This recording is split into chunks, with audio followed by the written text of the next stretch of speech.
김종배 시선 집중. 여러분 안녕하십니까? 김종배입니다. 국제 상황을 짚는 GB타임즈 시간인데요. 1부에서는 미국으로 가겠습니다. 트럼프 미국 대통령이 워싱턴 DC에 주 방위군을 배치했습니다. 뉴욕과 LA에 이어서 6번째인데요. 도대체 왜 이러는 건지, 미국 민주주의는 어떻게 변하고 있는 건지 짚어보겠습니다. 2부에서는 가자지구 상황 알아봅니다. 한 세대가 전멸하고 있다는 평가가 나올 정도로 상황이 매우 심각한데요. 가자의 비극을 멈출 방법은 없는지 살펴보겠습니다. 8월 17일 일요일 김종배의 시선집중, 광고 듣고 시작합니다.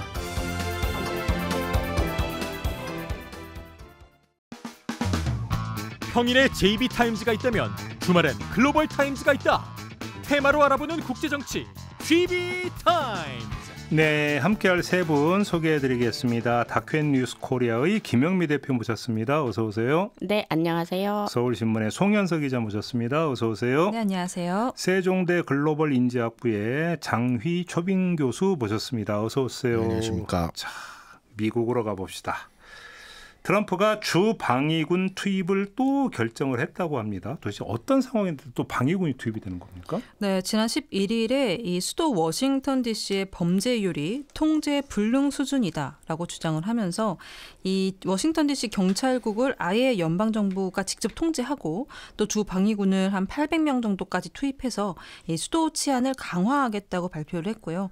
관련된 행정 명령에도 당일 서명을 했습니다. 워싱턴 DC뿐만 아니라 로스앤젤레스, 볼티모어, 오클랜드, 뉴욕, 시카고 같은 도시도 언급하면서 여기에도 주 방위군을 투입해서 직접 개입하겠다는 뜻을 밝혔는데, 지금 이 트럼프 대통령 얘기만 들으면 미국 치안이, 그러니까 수도 치안이 정말 바닥인 것 같잖아요. 근데 현재 언론들은 이런 워싱턴 DC나 아까 언급했던 도시들의 강력범죄 건수가 오히려 감소하는 추세에 있다는 그 자료를 계속 내놓고 있거든요. 그래요? 네, 반대로 트럼프는 5에서 10% 정도 더 많다라고 주장을 하고 있고요. 이 트럼프 발언 하루 만에 실제로 워싱턴에 군용 차량과 이 군인들이 등장을 했습니다. 정치권 고위 인사들은 물론이고 외국에서 온 사절도 있을 것이고 관광객이 정말 들끓는 그런 곳이 바로 워싱턴 DC인데, 이런 미국 수도에 지금 군인들이 돌아다니고 있는 거예요. 물론 무장은 아직 하지 않았습니다. 그런데 미 국방부는 병력이 이 무기에 접근할 수 있도록 지시할 가능성도 있다고 언급했습니다. 그래요. 그러니까 주 방위군을 투입돼, 지금은 없어졌죠. 옛날 우리 개념은 위수령 같은 그런 거라고 보면 되는 걸까요? 어때요? 위수령까지는 아닌데, 그러니까 사람들 통제하고 이러진 않으니까 아직. 근데 이 주방위군은 우리랑 개념이 완전 달라가지고, 그런데 주방위군은 이제 주마다 있는 군대고, 이 사람들은 그냥 직업이 있어요. 그리고 한 달에 상비군이 아니네요. 예, 상비군이 아니고 1년에 한 달에서 2달 정도 군사훈련 받고 보통 자연재해 나고 이런 데 투입되고, 근데 주방위군은 연방군의 대통령이 명령해서 포함을 시켜서 전쟁에 투입할 수도 있어요. 전쟁에 투입이 되기도 해요. 그래서 이 사람들은 전쟁 경험이 꽤 많기도 하고, 그래서 이제 사실은 일반적으로는 그냥 일상 시민으로 살다가 주에서 이제 동원을 하면 가는 건데, 이런 일에는 사실은 우리 저번에도 LA 할 때 얘기했지만 대통령이 연방에 이 주 방위군을 쓸 수가 없거든요. 주지사의 허락이 있어야만 쓸 수 있거든요. 근데 DC의 법 때문에, DC의 특별법에는 여기가 대통령이 있으니까 대통령이 한 달 동안은 이 사람들을 쓸 수 있게 돼서 그거를 사용한 거예요. 그러니까 기한이 한 달이에요? 예, 기한이 한 달입니다. 근데 지금 주 방위군을 투입했거나 투입하겠다는 데가 6군데? 네, 다 포함해서 6군데. 다 포함해서 어디예요? 지금 아까 말씀드린 것처럼 시카고, 뉴욕, 그리고 LA, 볼티모어, 오클랜드, 이런 도시들. 워싱턴 DC까지. 여기까지 워싱턴까지. 무슨 공통점이 있어요, 그러면? 네, 일단은 이 언급된 도시들의 시장들이 다 반발을 하고 있는데, 워싱턴 DC나 이 다른 도시들이 전부 민주당 소속의 흑인 정치인들이 시장을 맡고 있는 도시이고요. 민주당 소속의 흑인 시장들이다? 네, 주지사도 모두 민주당 소속입니다. 굉장히 아이러니하죠. 네, 근데 이 수도 워싱턴이 이제 사실상 가장 메인이 됐던 거는 워싱턴 DC가 이제 민주당 텃밭이잖아요. 그래서 지난 대선 때 카멀라 해리스가 여기서 90% 넘는 표를 가져간 도시예요. 완전 그냥 민주당 밭인데 이게 이제 트럼프는 미국의 수도가 이제 범죄 도시가 된 이유가 이런 민주당이 나약하고 무능해서라고 주장을 하고 싶어 해요. 근데 되게 아이러니한 게 뭐냐면 지금 사실 트럼프 대통령이 냉정하게 말해서는 굳이 민주당을 공격할 이유가 없어요. 왜냐하면 지금 민주당이 뭘 하는 게 없습니다. 보면 저희는 맨날 보잖아요. 보도를. CNN도 보고 이렇게 보는데 민주당 얘기를 찾을 수가 없어요. 보고 싶어도. 그 정도로 이미 그 언론이나 보도의 포션 자체를 공화당이나 트럼프가 다 가져가 있는 상태예요. 민주당은 사실상 아무것도 할 수 없는. 그런데도 트럼프 대통령은 뭐 지지층의 결집 같은 것들을 이제 끌어내기 위한 다양한 방법 중에 하나로 지금 워싱턴 DC에 주 방위군을 투입하겠다라는 결정을 내린 거죠. 주 방위군을 투입하면 어떻게 지지층 결집을 끌어낼 수 있는 거예요? 일단은 그 지금 주 방위군이 동원되는 사례들이 대부분 재난이에요. 허리케인이 오거나 뭐 수해를 입거나 뭐 그런 상황에서 주 방위군이 많이 출동을 하는데 지금 출동하는 이유가 노숙자들 때문이라는 거예요. DC가. 근데 DC가 굉장히 깨끗해요. 그러니까 보통 사람들이 워싱턴 DC에 사는 게 아니라 거기서 일을 하더라도 출근은 이제 다른 뭐 버지니아나 뭐 이런 데서 출근들을 하거든요. 네. 집값도 비싸기도 하고. 그래서 정말 깨끗한데 거기에 이제 노숙자 텐트가 이렇게 있는 것이 굉장히 심히 거슬리셨나 봐요. 그거 없앤다고 지금 동원한 지금 거예요? 가장 중요한 이유는 그거예요. 그래서 그 노숙자와 뭘 연결했냐면 치안을 연결한 거예요. 그래서 저 노숙자가 많으니까 치안이 유지되지 않는다. 그러니까 어떤 수치로 말한 게 아니라 그냥 어떤 관념적으로 이렇게 얘기를 해가지고 이게 지금 가장 큰 목적이라는 거지 이번에 동원하는 게. 근데 사실 지금 DC가 30년 만에 최저치예요. 범죄율이. 그러니까 그 어느 때보다 태평성대에 갑자기 위험하다고 이렇게 막 동원하니까 이런 게 이제 흔히 말하면 이제 불사를 일으킨다고 하죠. 그러니까 우리는 옛날에 그 판자촌 없앤다고 용역깡패 동원한 건데. 그렇죠. 뭐 그런 미국에서는 거죠. 지금 네. 노숙자 텐트 없앤다고 주 방위군 동원한 거네요. 근데 그러면? 이 부분을 트럼프 대통령이 또 어떻게 사람들을 설득을 했냐면 언뜻 들으면 진짜 그럴만합니다. 트럼프 대통령이 부동산 업자 출신이잖아요. 그러니까 이 부분이 이번 정책에 영향을 미쳤다라는 분석들이 현재는 있어요. 그러니까는 노숙자가 있어서 치안이 안 좋은 도시와 노숙자가 없어서 치안이 좋은 도시의 집값은 당연히 다를 수밖에 없잖아요. 그래서 트럼프 대통령이 본인이 직접 악시오스에 이건 부동산 중개업자로서의 당연한 어떤 본능이다. 이렇게 이야기하기도 합니다. 본인이 그렇게 얘기했어요? 네, 직접 본인이 언론 인터뷰에 그렇게 이야기했습니다. 근데 이렇게 트럼프가 거침없이 말을 하고 뭐 이런 거에 아까도 이제 민주당이 별로 뉴스가 없다라고 맞서지를 못하는 거예요. 네. 정치적으로. 왜냐하면 너무 황당하니까 전례 없는 거죠. 이런 식의 정치 공방을 전례 없는 경우고 저번에 LA에서 폭동이 났을 때 주 방위군을 투입했을 때 민주당이 이 부분에 대해서 뭔가 이렇게 정치적으로 액션을 좀 잘 막아냈으면 또 이런 일이 없었을 텐데 거기는 좀 그럴만한 이유라고 본인 스스로는 생각을 했을 거고 그런 데니까 그런 데를 이렇게 투입해서 이렇게 저는 간을 봤다고 생각하거든요. 장 교수님 보시기에는 부동산 말고 투입 이유가 또 뭐가 있다고 보십니까? 제가 시위대들 반대하는 사람들 이제 시위대들이 피켓 중에 되게 재밌는 걸 봤는데 저희가 저번에 얘기한 거랑 연결됩니다. Trump lying about DC to distract you라는데 이게 당신들의 주의를 돌리기 위해서 하는 거다. 앱스틴 파일 못 얘기하려고 또 그겁니까? 예, 그런 기승전 앱스틴 파일입니다 지금. 그런 얘기도 있고요. 근데 사실 심각하긴 해요. 그 미국의 대도시들은 이런 그 노숙자 문제라든지 그 시내 다운타운에 이제 우범 지역들이 다 있어서 거기에 마약 거래라든지 마약에 중독된 사람들이 점점 더 많이 이제 펜타닐 여기 막 이렇게 길에서 좀비처럼 다니고 그런 것들이 심각하긴 한데 이제 그거를 그래서 군대를 동원해서 없애자는 생각인 거잖아요. 그래서 이게 아니 설령 없앤다고 쳐요. 그럼 그 노숙자들을 어떻게 하겠다라는 거예요? 보통은 이제 쫓아내서 다른 데다 보내는 다른 경우죠. 주로 네. 다른 주로 보내면 되는 주나 거죠. 아니면은 주, 아예 다른 나라로 네. 나라. 네, 다른 나라? 네, 다른 나라에 그 센터 같은 걸 세워놨잖아요. 아예. 수용소를. 네. 되게 70년대인가 80년대에 LA에서 한번 노숙자들을 다 데려다가 비행기 태워서 하와이에다 놓고 간 적이 있어요. 좋은 데로 좋은 데로 데려갔네. 그러니까 비싸고 좋은 데로. 그러니까 우리가 옛날에 길거리 불황자 단속해서 뭐 삼천교육대 뭐 이런 뭐 서산 어디 뭐 예. 이런 거 보낸 거랑 비슷한데. 혹시 또 여기서 또 이거 저기 트럼프는요 벤치마킹 온 거 리미트가 아니야, 없다. 뭐 어떻게 될지 몰라요. 그 지금 이런 게 뭐가 문제냐면 민주주의 근간이 흔들리는 거거든요. 그러니까 비군사적인 문제에 군사적 해법을 쓴 거예요. 그렇죠. 그렇게 되면 이거는 독재국가로 가는 지름길 중에 하나거든요. 군대를 동원한다는 거. 그러니까 어떤 이게 뭐 국민적 화합이나 그러니까 국민적으로 이렇게 논의나 이런 게 되고 국회도 있고 미국 다 있잖아요.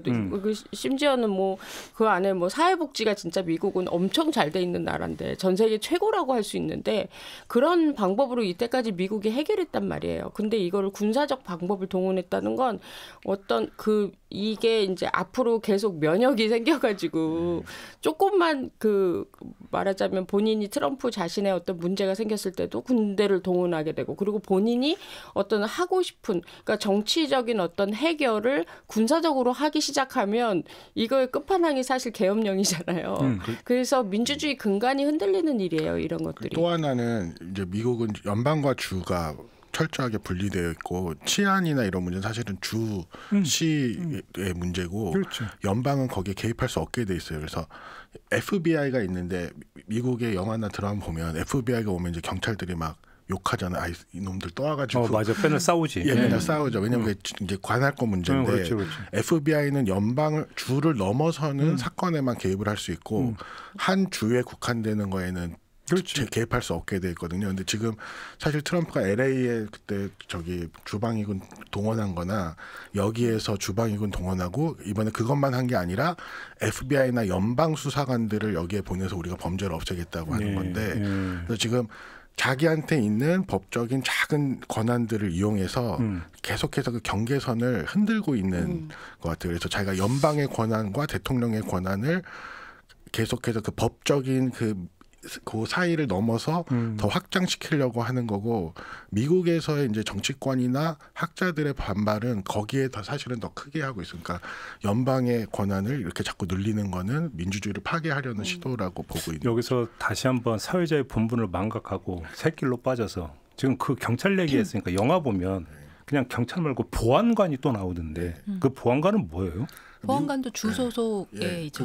그게 미국은 경찰이 시도 있고 주도 있고 뭐 그다음에 연방이 있고 이게 다 단위가 달라서 사람들의 그 경계선이 되게 복잡합니다. 근데 약간 말씀하신 부분은 카운티 같은 규모에서 이제 활동하는 경찰이라고 보시면 돼요. 보안관은 네네. 자치 보안관이라고 그래요? 하고 그래서 주 경찰이 있고 시 경찰이 있고 자치로 하는 또 이게 있고 이렇게 복잡해요. 그래서 엄밀히 말하면 이번에 동원된 주 방위군의 출동을 누가 명령할 수 있냐면 사실은 DC 고유 권한이에요. 그러니까 각 시장들이 다 패싱을 당하는 거예요. 주지사 시장들이. 그러니까 이게 이제 가장 문제인 거죠. 더군다나 이제 DC 같은 경우는 말하자면 미국의 수도거든요. 그러니까 그리고 다른 데보다 노숙자가 적어요. 여기는 굉장히 드물게 볼 수 있는데 이런 거를 끌고 나와서 주 방위군 본인이 30일 동안 발동할 수 있는 이것도 한번 테스트 해보고 그다음에 앞으로도 이제 본인이 어느 정도 군사적 장악력을 그 내부에서 가질 수 있는 부분들을 계속 이제 흔들 거거든요. 근데 지금 잠깐 뭐 연방주 이런 얘기 나왔는데 사실은 미국의 어떤 그 건국 과정에서 이건 아주 핵심적인 논쟁 사안이었던 거 아닙니까? 그렇죠. 그죠? 이게 그렇기 때문에 지금의 상황이 이 중국하고 좀 비교가 더 많이 되고 있는 거예요. 중국은 사회주의 국가고 그 사회주의가 자본주의하고 굉장히 교묘하게 결합된 중국식 사회주의를 지금 정책으로 선택하고 가고 있는데 트럼프는 이 자본주의와 민주주의의 근간으로 만들어진 미국이라는 나라를 국가 자본주의라는 걸로 지금 탈바꿈을 하고 있는 상황이거든요. 그러니까 트럼프식 국가 자본주의나 또는 지금까지 미국과는 결이 다른 어떤 민주주의는 제가 봤을 때는 LA의 주 방위군이 투입됐을 때 이미 시작이 됐다고 보여지는 부분이에요. 그러니까 원래 일기 때도 이민자 단속을 하려고 이민자 단속하려고 이 주방인군을 투입하려고 했다가 당시에는 참모진들이 다 뜯어 말렸단 말이에요. 그래서 못했는데 그때는 쉽게 말하면 국가가 입법, 사법, 행정으로 구성되어 있고 이게 서로 견제하는 역할을 하면서 민주주의가 돌아가는 것처럼 대통령과 그 주변의 참모들도 마찬가지거든요. 대통령이 잘못된 선택을 하려고 할 때는 참모진들이 견제를 하고 또 참모진들이 잘못된 선택을 했을 때는 대통령이 그거에 대해서 마땅히 처벌을 내리고 이런 식의 관계가 이어져야 하는데 지금은 아무도 없습니다. 말릴 사람도 없고 이거에 대해서 이렇게 하면 안 됩니다라고 할 사람도 없어요. 그러니까 결과적으로 국가가 입법, 사법, 행정의 트라이앵글이 무너져 있는 상태. 이런 상태를 지금 트럼프가 만들고 있는 거죠. 혹시 가다가 헌법까지 바꾸겠다 이렇게 나올 가능성이 있을까요? 개헌은 뭐 지금 당장 뭐 테이블에 올라와 있는 개헌 사항은 사실 이전에 취임 초기에 자기 이제 3기 연임과 관련된 맞아요. 그 얘기 한 적 있잖아요. 네, 그거밖에는 아직은 없어요. 왜냐하면 지금 당장 트럼프 앞에 산재되어 있는 문제들이 너무 많기 때문에 지금 당장 개헌을 논의할 때는 아니고 그래서 개헌 얘기는 당장 있는 건 아니지만 사실 뭐 언제든 가능한 그러니까 얼마 전에 엘살바도르 대통령이 개헌을 해서 본인 연임제를 만들었어요. 그리고 막 트럼프 대통령이 아주 폭풍 칭찬을 하면서 폭풍 칭찬했어요. 예, 왜냐하면 그 전에 바이든 정부 때 엘살바도르하고는 굉장히 사이가 안 좋았거든요. 근데 지금 그거가 이제 개헌이 되고 나서 바로 트럼프는 그러니까 본인은 연임을 더 하고 싶어요라는 말 직접적으로 한 적은 없어요. 근데 그럼에도 불구하고 그런 걸 계속 이제 잘했다. 이제 민주주의 국가로 가는구나라고 이제 막 칭찬을 하는 트윗 뭐 그런 것들 막 날리죠. 근데 사실 이게 뭐가 문제냐면 그러니까 트럼프가 생각하는 게 뭐 독재냐 아니냐 이전에 본인 왕이 되고 싶은 거예요. 이 모든 것들이 왕이 자기의 군사를 일으키고 또 왕 주변에 있는 그러니까 말하자면 신하들은 왕이 무서우면 이렇게 충원을 할 수가 없잖아요. 그래서 항상 대단하십니다라는 말을 하고 사실 독재라는 게 우리가 뭐 어렵게 사회학적으로 얘기하는 뭐 이런 게 아니라 본인이 절대 권력을 가진 왕이 되고 싶은 권력욕에서 기인하는 건데 이게 어느 날 저는 왕이 될래요 뭐 이런 게 아니라 계속 경계를 허물면서 왕이 되거든요. 근데 그럼 시민들의 저항이나 이런 것들은 별로 없는 겁니까? 아니요, 시위하고 있어요. 지금 DC를 뭐 달라 그래가지고 프리 DC 운동을 지금 막 계속 해시태그 달고 지금 운동하고 실제 시위도 하고 그렇지만 시위대에 나온 사람들의 의견이 뭐냐면 대부분이 무섭다는 거예요. 굉장히 겁나는 일이다 이런 거. 왜냐면 민간인들 잘 살고 있는데 갑자기 군복 입은 사람들이 이렇게 오는 건 시민들에게 공포를 조성하는 거예요. 많이 나왔어요. 그래서 LA 이후에 LA 그때 주정부군 간 이후에 대도시에서 이제 대규모의 집회들이 근데 미국에서 대규모 집회라고 하면 한국이랑은 좀 다른데 시에서 뭐 많이 모이는 편입니다. 그래도 그 전보다는 그래서 전반적으로 저항을 하고 있고 100만 이렇게 안 모입니까? 100만은 어렵죠. 왜냐하면 100만은 저 시애틀 살 때 시옥스가 슈퍼볼 우승했을 때 그럴 때 100만이 모이죠.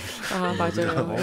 대한민국보다 인구수가 몇 배가 더 많은데 도시 인구는 도시들은 흩어져서 도시 인구들은 그렇게 많은 데가 뭐 뉴욕, 시카고 응원봉도 100만 한 번 이렇게 좀 나오면 많지 않아서 그렇지 않아요. 근데 미국 사람들은 미국 사회 자체가 미국 국민들의 국민성 자체가 사실 철저한 개인주의를 기본으로 하잖아요. 그러니까 우리처럼 같이 뭔가를 해보자라고 이야기를 하는 게 굉장히 어려운 국가 중에 하나여서 사실상 국민들이 목소리를 물론 낼 수 있지만 사실상 뭐 100만, 한 10만 모인다고 쳐도 과연 트럼프 대통령이 이 부분에 대해서 반응을 할 것인가가 제일 중요한 건데. 눈 하나 깜짝 안 한다. 그렇죠. 눈 하나 안 합니다. 아니 그게 눈 하나 깜짝 안 하는 것 중에 이제 상대 말하자면 이제 정적인 이제 민주당이 제대로 제대로 역할을 안 하기 때문에 지금 이렇게 된 거예요. 그렇지. 이런 부분들의 제동을 아니 어떻게 국회도 못 걸고 민주당도 못 걸고 그런 상황에서 이렇게 국민들이 이제 시위로 이렇게 뭐 반대하는 건 국민들이 나와서 시위를 한다고 하는데 저들은 되게 소수야라고 하면 이게 뭐 그 시위의 의미도 없어지고 결국은 뭐 정리를 하면 미국의 민주주의가 약화되면서 권위주의 쪽으로 지금 막 흘러가고 있다라는 그렇죠. 건데 결론 삼아서 그럼 우리 장 교수님께 여쭤보고 싶은데 트럼프는 어디까지 갈 거라고 전망을 하세요?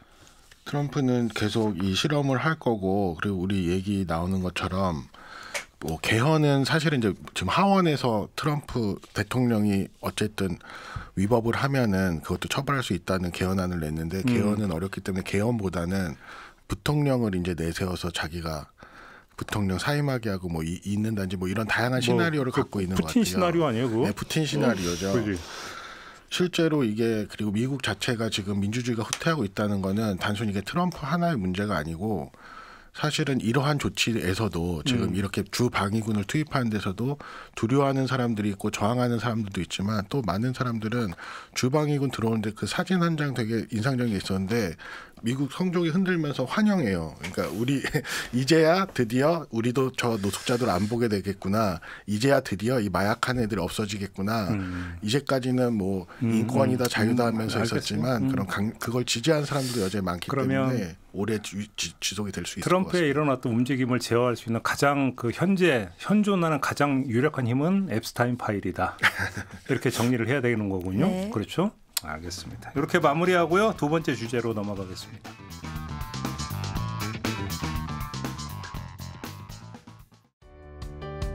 때로는 날카롭게, 때로는 삐딱하게, 그러나 매 순간 섬세하게 시선이 필요한 우리 사회 곳곳을 살펴봅니다.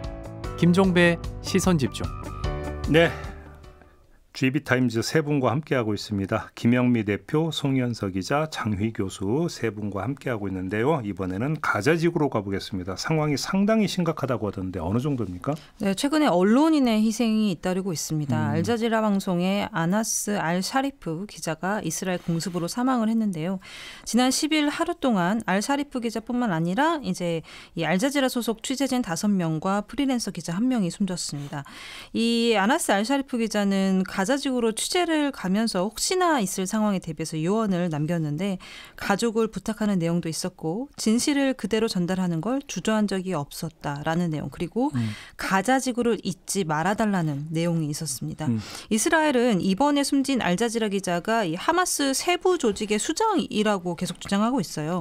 이 하마스 세부 조직의 수장으로서 활동하면서 이스라엘과 민간인에 대한 로켓 공격을 주도한 테러리스트로 규정을 하고요. 언론인을 사칭한 하마스 전투원이다 이렇게 규정하고 있습니다. 그래요. 아까 1부를 마무리하면서 트럼프는 도대체 어디까지 갈 것 같습니까? 라는 질문을 드렸잖아요. 그럼 2부는 첫 시작으로 네타냐후는 도대체 어디까지 갈 것 같습니까? 이 가자지구에 대해서? 천수를 다할 때까지. 원래 이런 독재 형태나 이런 권위주의 정권은 천수를 다해야 끝나요.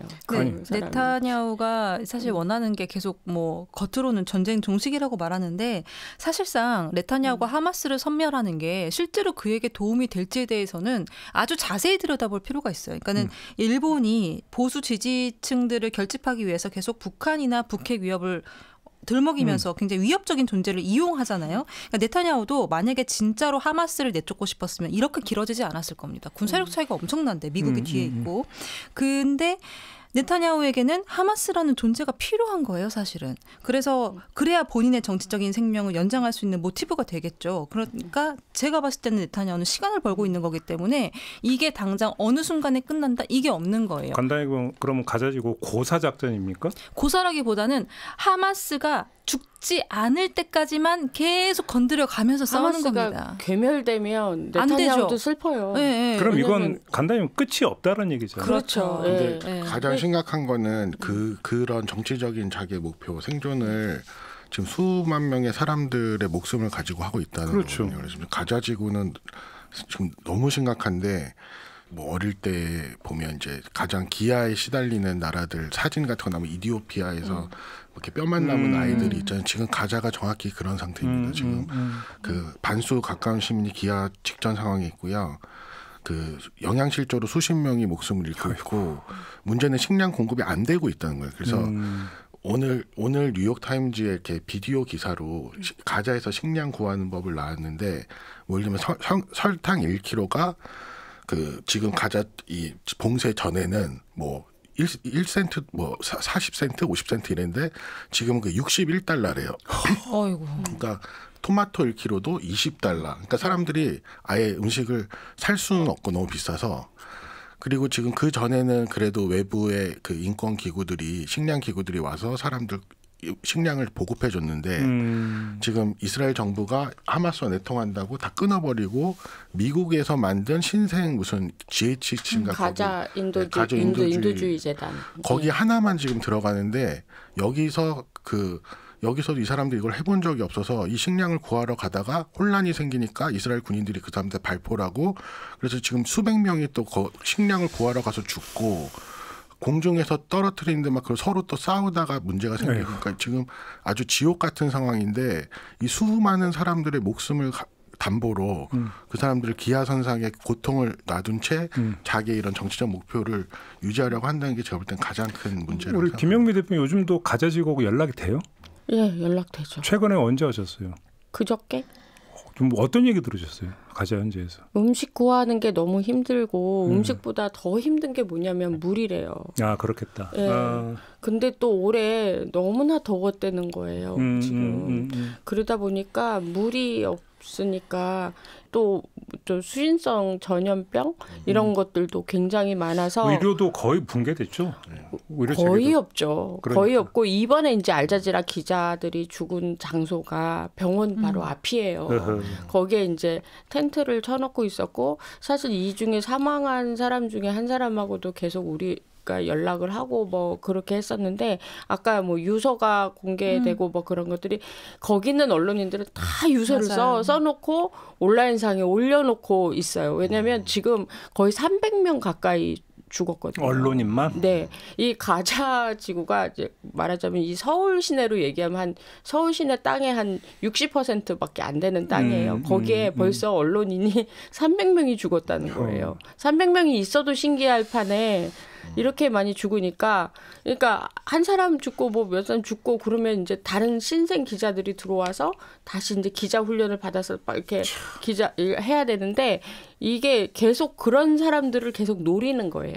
일부러 그럼 언론인들을 노리고 있다고 보세요? 언론인들은 그렇게 생각하고 또 미국에 있는 CPJ라고 그래서 언론인 보호 협회가 있는데 거기서도 언론인을 더 이상 노리지 말아달라고 부탁도 하고 성명도 내고 그랬지만 사실 이스라엘 잘 듣지도 않고. 근데 외신 취재도 엄청나게 지금 제한하고 있다면서요? 한 명도 못 들어가요. 아예? 그러니까 작년에 이스라엘 정부에서 거기 이제 촬영할 수 있다. 갈 사람 뭐 이렇게 해가지고 몇 명이 갔는데 철저하게 이스라엘 군이 통제하는 상태에서만 취재가 가능하고 독자적으로 가서 이렇게 가자지구에서 취재를 할 수가 없어요. 그러다 보니까 현지인을 고용할 수밖에 없거든요. 모든 언론사. 그러니까 이게 손을 놓고 있을 수는 없잖아요.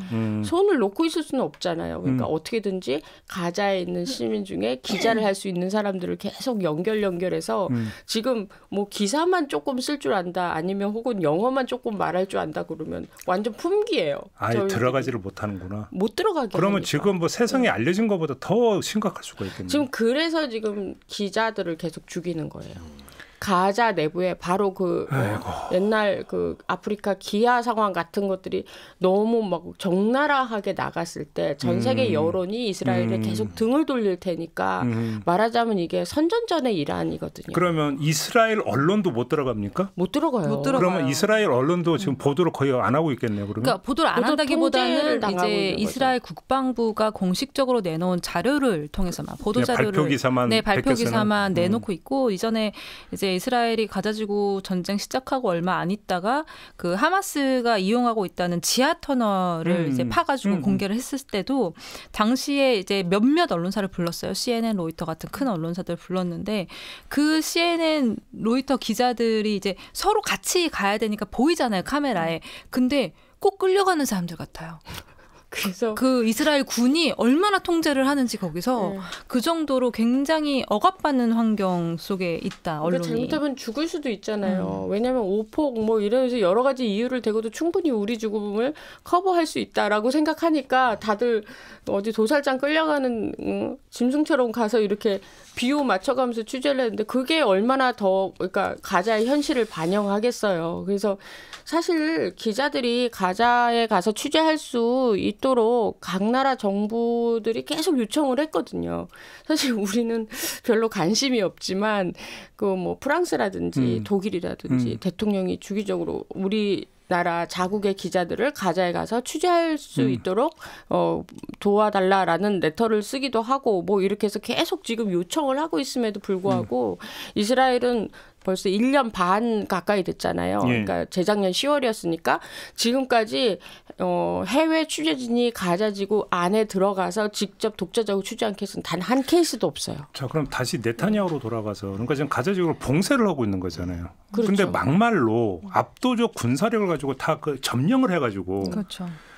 요소마다 군인을 배치를 하고 치안을 확보를 하면 사실 상황 종결이잖아요. 근데 그건 또 안 하고 있는 거죠. 아니, 일부러 안 하고 있는 하마스가 없어지면 안 된다니까요. 그러니까. 완전히 그게 괴물하면 저번에 제가 한번 얘기를 했던 것 같은데 네타냐후가 이제 가자지구를 지난 수년 동안 이제 그 식량 공급에 대해서 통제를 해왔잖아요. 근데 이스라엘이 어떻게 했냐면 이 사람들이 가자지구에 있는 사람들의 수를 계산합니다. 인구수를 계산하고 거기에 하루에 필요한 식량 얼마 해가지고 하루에 필요한 식량이 이렇게 예를 들면 10톤이다 이렇게 나와요. 그러면은 10톤에 한 40에서 50만 보냅니다.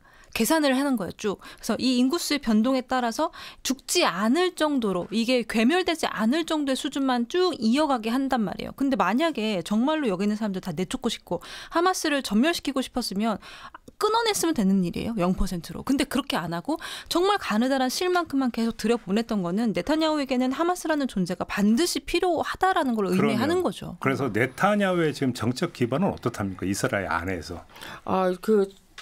저번 주말에 정말 많은 이스라엘 사람들이 모여서 시위를 했어요. 진짜 사상 최대 이스라엘 주민들이 모인 것 같아요. 한 10만 명 정도라고 네. 주최 측은 이야기하고 있습니다. 근데 정말 10만 명보다 더 많은 것 같던데 다 나온 것 같던데요. 가자 전쟁 끝내라. 왜냐하면 가자로 지금 이스라엘이 아예 진입을 해서 거기 가자에 있는 주민들을 아프리카로 쫓겠다는 거거든요. 그렇게 되면 지금 아직 20명의 이스라엘 인질들이 살아 있거든요. 그래서 얘네들한테는 사형 선고나 마찬가지다. 그렇게 되면 그래서 어마어마한 시위를 벌이면서 반 네타냐후시예요. 솔직히 그게.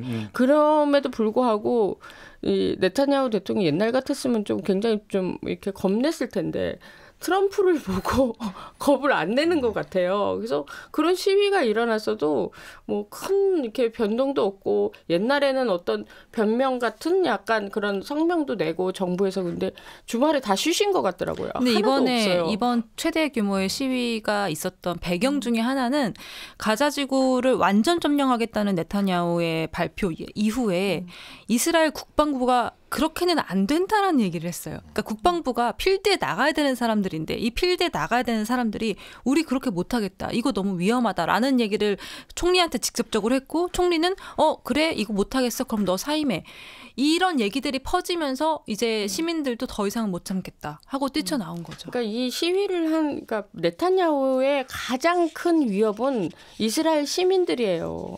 그러니까 이스라엘 시민들이 네타냐후를 계속 거부하면서 전쟁 좀 끝내달라 미치겠다 뭐 이런 정말 그 현장 그걸 영상 통화로 제가 들었는데 정말 절규에 가깝더라고요. 그런 생활을 할 아까 수가 제가 없다. 여쭤봤잖아요. 아니 네. 그러면 막말로 그냥 점령해서 상황을 종료시켜 버리는데 그것도 안 하고 있는 거 아니에요?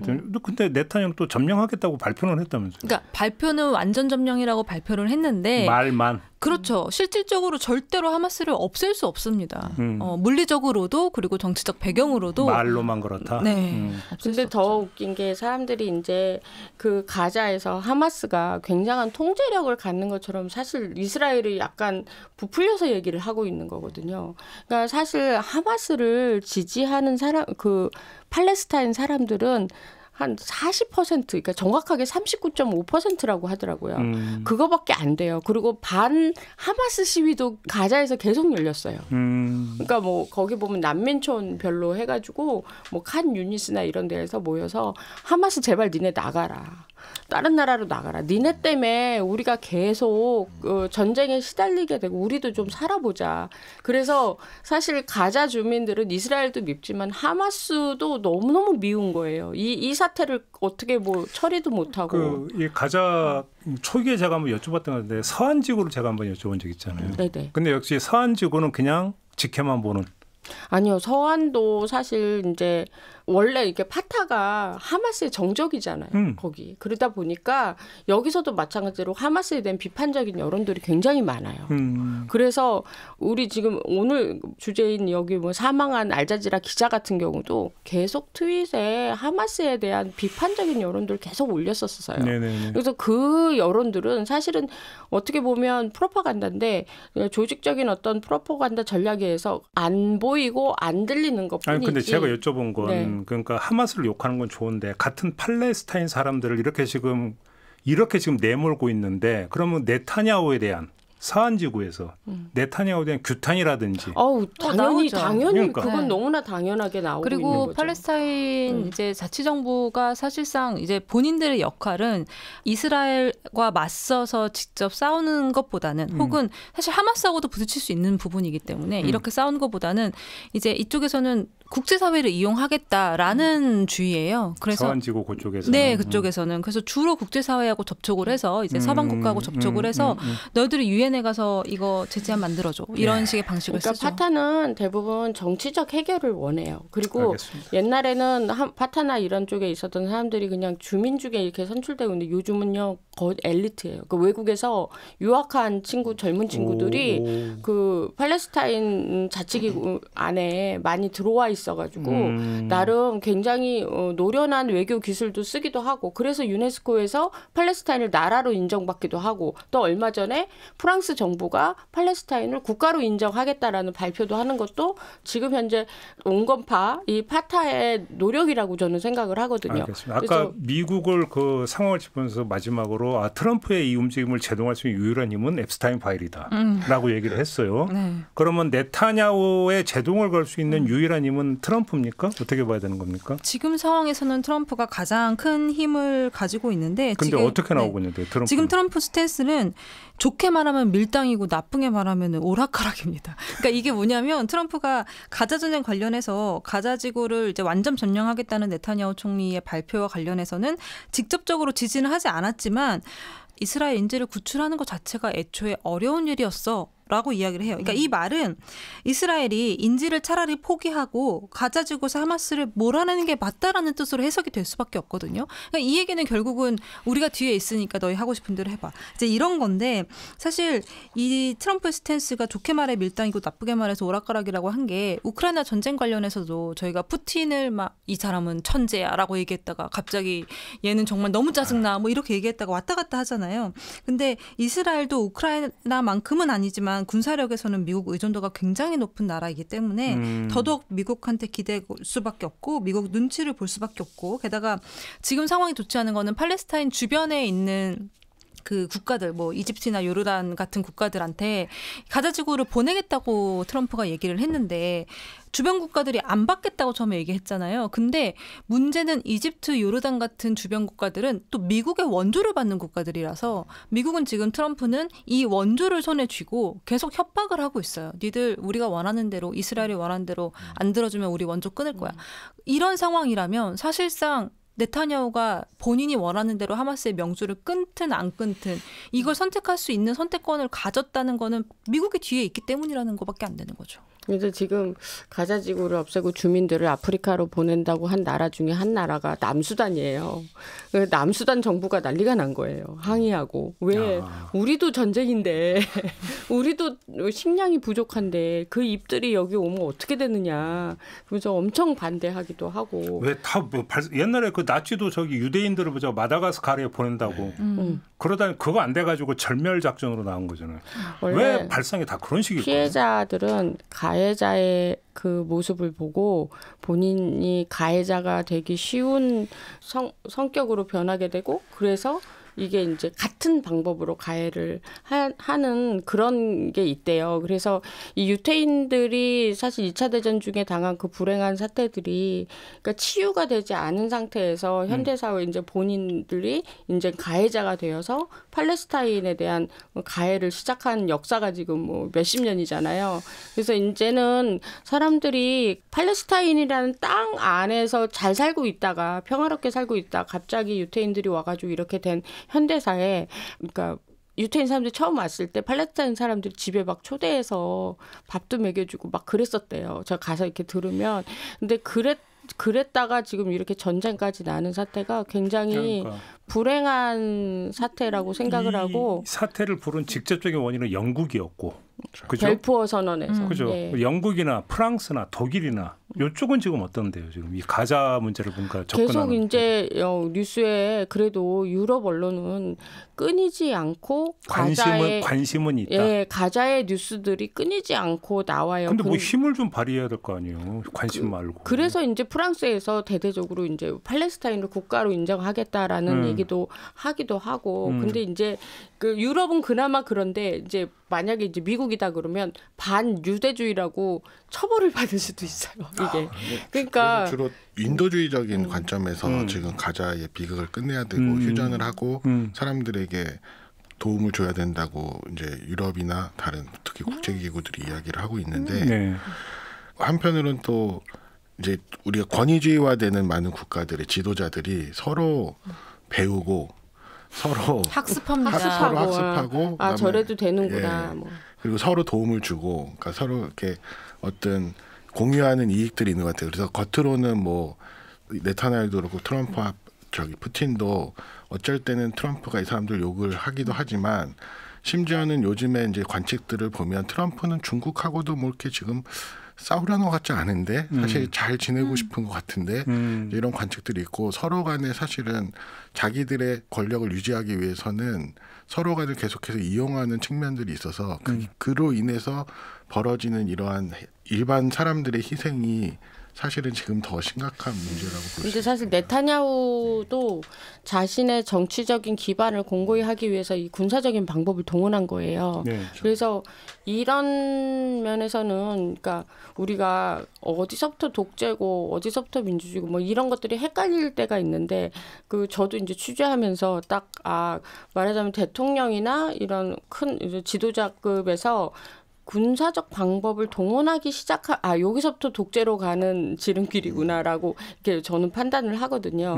그래서 이게 시민들의 힘이라든지 이런 거에서 중단이 되지 않으면 한번 이렇게 딱 테스팅을 해봐서 되네. 그러면 그다음부터는 일사천리더라고요. 근데 그러면 아까 미국 민주당은 전혀 힘을 못 쓰겠다 했잖아요. 네. 그럼 이스라엘의 야당은 어떤데요? 거기는 이제 연정이기 때문에. 네, 연정이기 때문에. 뭐 야당이라는 개념이 지금은 없고. 아예 없어요. 예, 없고. 오히려 지금은 이스라엘 그러니까 네타냐후의 연정 파트너가 극우우 정당이기 때문에 그 극우우 정당은 지금보다 더 세게 나가라고 부추기면 부추겼지 여기서 전쟁을 멈추거나 혹은 병력을 줄이라는 얘기는 절대 안 하죠.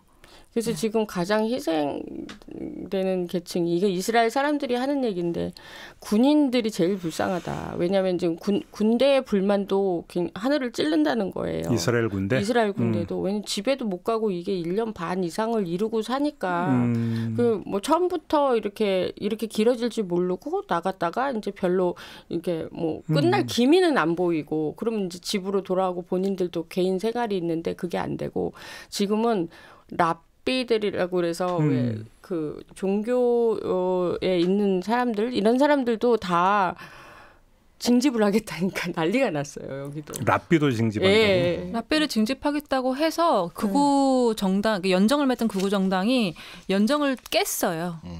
네, 연정을 깨고 그다음에 우리 이거 왜 네타냐후가 보호해주지 않느냐 랍비들을 그래가지고 그거를 깨고 이제 현지 법원에서는 이 랍비들을 군대에 동원하지 않아도 된다는 기존의 법이 위헌적이다라고 판결을 내렸거든요. 그러니까 이 말은 동원해야 된다라는 얘기인 거고 결과적으로 네타냐후가 그들을 막아주지 못했기 때문에 이제 이 극우 정당 쪽에서는 손을 끊었죠. 그래서 우리가 민주주의가 사실은 후퇴하게 되면 얼마나 많은 그런 희생이 발생하게 될지를 잘 보고 한국이 잘해야 될 거라고 생각합니다. 한 번은 저희가 한 민주주의 명의 후퇴를 맞아요. 막았는데 인명이 피해를 보는 게 나중에 댐이 터지듯이 걷잡을 수가 없는 거예요. 그러니까요. 이 그 GB 타임즈를 진행을 하면서 계속 느끼는 게 국제사회에서는 무슨 뭐 원리고 논리고 합리고 이런 게 없고 그냥 힘이다.